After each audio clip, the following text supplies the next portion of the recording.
مفيش فايده فيك. اهدى يا فوفا. ابعد عن وشي، ابعد عن وشي، ابعد عن وشي، ابعد عن وشي. الولايه فرطت. عملت قبل كده فيديو ازاي تدلعي كتكوتك بالانجليزي، والغريب ان ناس في الكومنتات قالت لي طب ازاي اطفشه بالانجليزي. فانا النهارده جايه اقول لك ازاي تقولي له غور عن وشي شويه بالانجليزي. اول جمله you can say I need some space babe. حبيبي يعني شو اتخنقنا شويه كده شويه. طب لو متخانق معايا هتقولي له you're cute but not right now, disappear please. حبيبي انت قمر وانا بحبك قوي بس اخفي دلوقتي من وشي. ممكن كمان تقولي this is not a good time, please step away. مش وقتك، مش وقتك. I'm not in the mood, just leave me alone. انا مش فايقالك. If you really love me vanish for 10 minutes.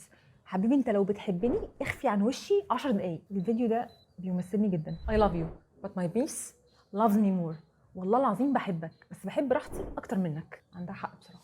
Let's take a break like from each other's face. ما تيجي نبعد عن بعض شويه، يعني نخفي من وش بعض شويه. ودي بعدها بيجي في اشكالها كلنا عارفين بس عمرنا ما هنروح نقول. قولي لي في الكومنتس بتعاملي كتكوتك ازاي؟ بتدلعيه ولا بتطفشيه؟